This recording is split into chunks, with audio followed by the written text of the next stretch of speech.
શ્રી વશિષ્ઠ વિદ્યાલય વાવ ગુજરાતી માધ્યમમાં હું ધોરણ 9માં વિષય જનકબેન ગુજરાતી વિષય ભણાવું છું.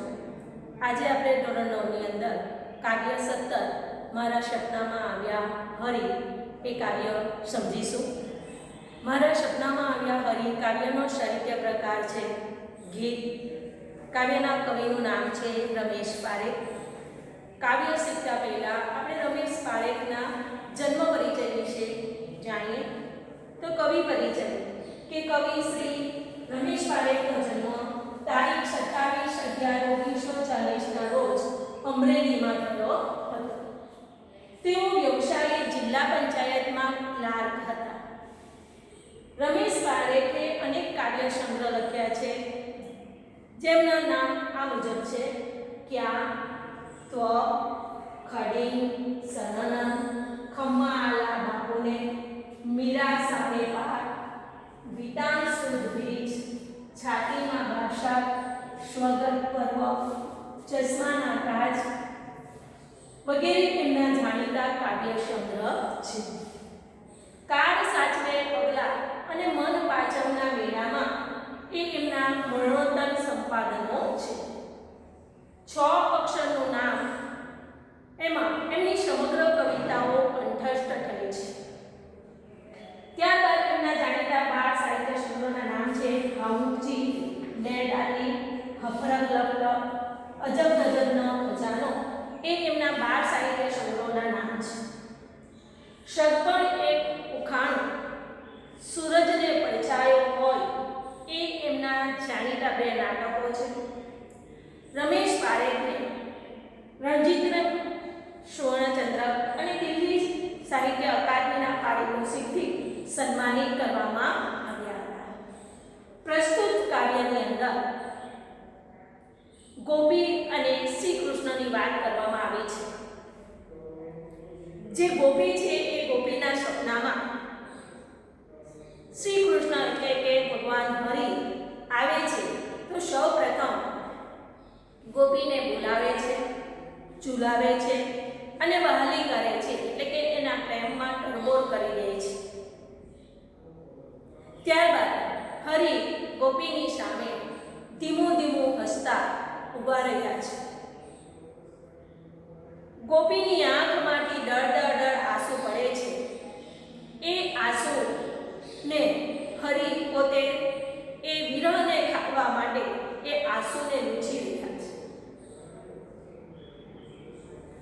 ગોપી શ્રી કૃષ્ણના પ્રેમમાં એટલી તરબોળ થઈ ગઈ છે કે આ મંગલમય અવસરને એ ભૂલી જવા માંગતી નથી.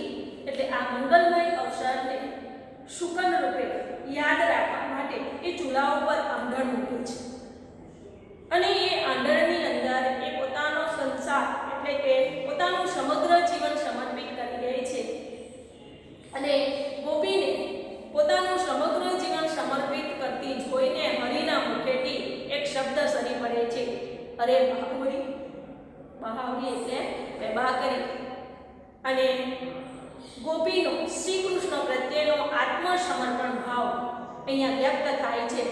અને સપનાનું મિલન જાણે જાગ્રત અવસ્થાનું મિલન હોય એ સાથે અહીંયા કાવ્ય પૂર્ણ થાય છે. એ વાત અહીંયા કરવામાં આવી છે. તો કાવ્ય શીખતા પહેલા આપણે કાવ્યનો રાગ સમજી લઈએ. મારા સપનામાં આવ્યા હરી, મને બોલાવી ઝુલાવી વાલી કરી. મારા સપનામાં આવ્યા હરી, મને બોલાવી ઝુલાવી વાલી કરી. સામે મરકટ મરકટ ઊભા, મારા મનની દુવારી કનસ ઊભા.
મરકટ મરકટ ઊભા એટલે કે જો ધીમું ધીમું મંદ મંદ હસતા હસતા ઊભા રહ્યા. કોણ? કે મારા મનની દ્વારિકાના સુબા મારા આંસુને લૂછ્યા છે. શ્રી કૃષ્ણ ગોપીના આંસુને શું કરે છે? લૂછે છે. એટલે ગોપી કહે છે કે મારા સપનામાં શ્રી કૃષ્ણ આવ્યા, મને બોલાવી, ઝુલાવી અને મને વહાલી કરી, એટલે કે મને એમના પ્રેમ રસમાં તરબોળ કરી દીધી. એ મારી સામે મંદ મંદ હસતા ઊભા રહ્યા અને શ્રી કૃષ્ણને જોઈને ગોપીના આંખમાંથી દળ આંસુ પડતા હતા. એ આંસુને એટલે કે એ વિરહને ખાળવા માટે શ્રી હરિ પોતાના આ હાથ વડે ગોપીના આંસુને શું કરે છે? લૂછે છે. એટલે ગોપી કહે છે કે જેમ શ્રી કૃષ્ણ દ્વારિકા નગરીના રાજા છે, એમ એ મારા મનની દ્વારિકાના રાજા પણ કોણ છે? શ્રી કૃષ્ણ જ છે. આંડે મેલ્યાટા કરવા કંસાર. આ મંગળમય અવસરને ગોપી ભૂલી જવા માંગતી નથી અને એટલા માટે એ સુગંધ રૂપે આંધણ ચૂલા ઉપર આંધણ મૂકે છે, એટલે કે તપેલું છે, એ તપેલાની અંદર પાણી મૂકે છે, એની અંદર શું રાંધવાની છે? કંસાર રાંધવાની છે. એટલે એને આ મંગળમય અવસરને એ સુગંધ રૂપે ભૂલી જવા માંગતી નથી અને એટલા માટે એ આંધણ મૂકે છે. એમાં ઓરી લીધો મેં સંસાર. ચૂલા પર મૂકેલા આંધણની અંદર ગોપી પોતાનો સંસાર ઓરી દે છે. સંસાર ઓરી દેવો એટલે કે પોતાનું સમગ્ર જીવન સમર્પિત કરી દે છે. અને છેલ્લી પંક્તિમાં બહુ સરસ મજાની વાત કરી કે હરિ બોલ્યા અરે બાવળી.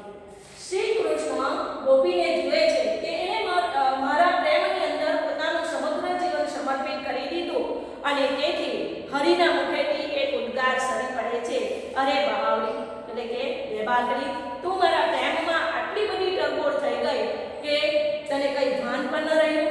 અને એટલા માટે હરિના મુખેથી એક શબ્દ સરી પડે છે, અરે બહાવલી.